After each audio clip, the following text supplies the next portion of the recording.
सुप्रभात। सोई जा नई जहि देहु जनाई,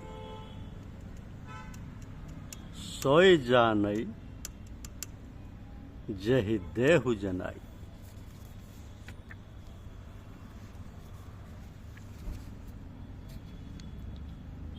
सिर झुकाने से नमाजें अदा नहीं होती, दिल झुकाना पड़ता है इबादत के लिए। सिर झुकाने से नमाजें अदा नहीं होती, दिल झुकाना पड़ता है इबादत के लिए। प्रार्थना परमात्मा तक पहुंचने की एक सीधी विधि है, किंतु प्रार्थना से पूर्व परमात्मा से प्रेम करना होगा।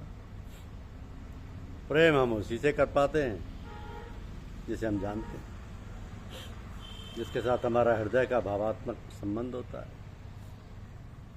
जिसकी हम अक्सर याद करते हैं। हम कल्पना कर सकते हैं कि जब हम अपने प्रिय की याद करते हैं तब हमारे मन की भावदशा कैसी होती है। इसलिए प्रथम तो हमें परमात्मा के प्रति अपने अंदर इसी गुण का विकास करना।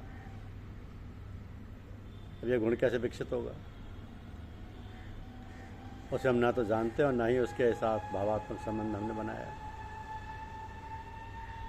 हमारा भावात्मक संबंध तो पुत्र कलत्र से है, परिवार से है, परिजनों से है, संसार से है, स्वार्थ से है।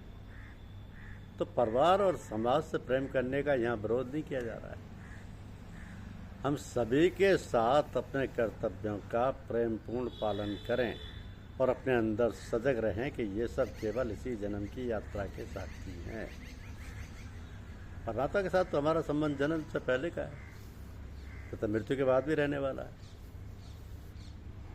हमारा माता पिता, बंधु, सखा, विद्या, शक्ति, जीवन के साधन सभी कुछ वही है और सभी जन्मों में रहेगा वही, केवल वही हमारा सर्वस्व है। अब हमें अनुभव होगा कि हमारे लिए सर्वाधिक महत्वपूर्ण कौन है। अब हम परमात्मा के साथ जुड़ने के लिए तैयार हो सकेंगे। अब हम परमात्मा से प्रेम कर सकेंगे। यदि हम इस जीवन में सभी प्राणियों के प्रति प्रेम और कल्याण से भर जाएंगे तो भी परमात्मा से प्रेम हो जाएंगे, क्योंकि प्रेम कोई क्रिया नहीं है, प्रेम मन स्थिति है।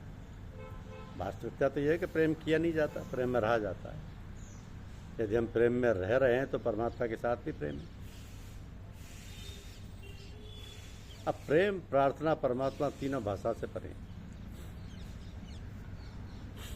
प्रेम, प्रार्थना, परमात्मा तीनों भाषा से परे हैं। इनकी अभिव्यक्ति भाषा द्वारा नहीं की जा सकती। तीनों में एक बात और सामान्य है, तीनों मांग रहे थे। जहाँ चाह या कामना नहीं होती वहीं तीनों फलित होते हैं, अर्थात फलदायक होते हैं। मांग उठी तो प्रेम, प्रेम ना रह गया, वो सौदा हो गया, उसे कामना ने दूषित कर दिया। प्रेम उत्सर्ग में देने में अभिव्यक्ति पाता है। मांग उठी तो प्रार्थना भी प्रार्थना ना, वो याचिका बन गई। एक लोभी याचक की याचना से अधिक उसका कोई मूल्य नहीं रहा। विनम्रता आई नहीं और अहंकार गया नहीं, प्रार्थना एक आडंबर बन के रह गई। हमने क्या किया? सांसारिक सुख सुविधाओं की अभिलाषा और कष्ट निवारण का मांग पत्र ईश्वर को सौंप दिया। प्रार्थना लक्ष्य के विपरीत चल गई, ईश्वर से भी लेन देन शुरू हो गया। प्रार्थना ईश्वर को बहलाना, फुसलाना और प्रदर्शन बन गई। तो हमें जानना चाहिए कि प्रार्थना याचना नहीं है। याचना के आते ही प्रार्थना प्रार्थना नहीं जाती, वो प्रभु के प्रति शिकायत बन जाती है।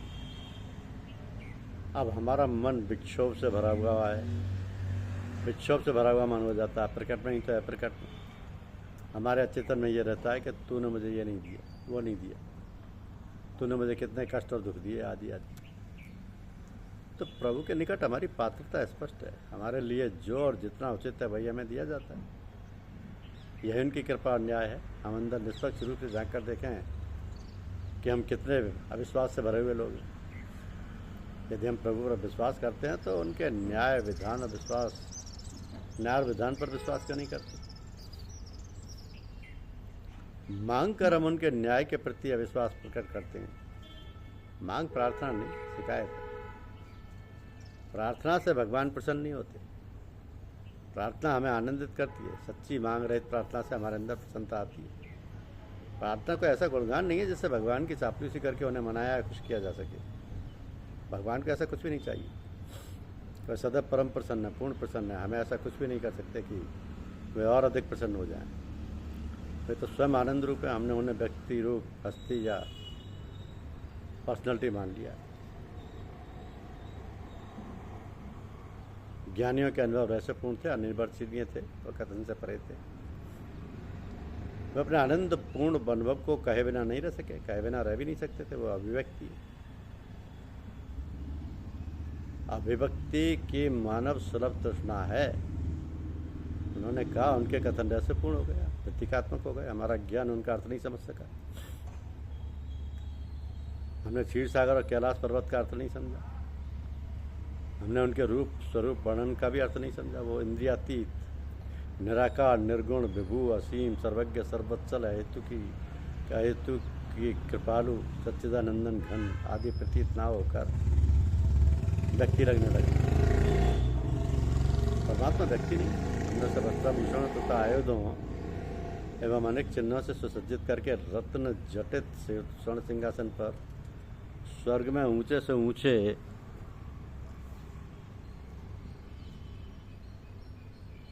स्थान पर बैठाकर महान शासक या न्यायाधीश जैसा रूप दे दिया। ऐसा नहीं, वो सर्वोच्च सत्ता है, सर्वोच्च स्वामी है। सब कुछ उसके नियंत्रण में है, सब कुछ उसके अधीन है।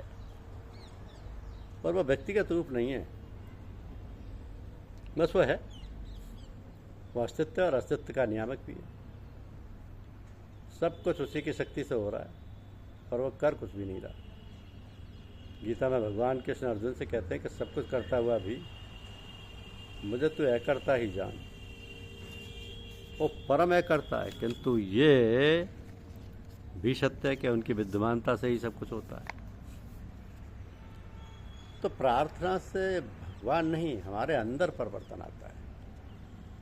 प्रार्थना हमें लाभान्वित करती है। प्रार्थना हमारे हृदय को पवित्र और अंतरतम को प्रकाशित करके हमें निर्भर कर देती है। प्रार्थना जागरण है। मोहरात्रि की सारी अंधी अभिलाषाएं पीछे छूट गई, सब टूट गया, मिथ्याभास जाता रहा, स्फूर्ति और चेतना लेट आई। अब प्रार्थना की जा सकती है।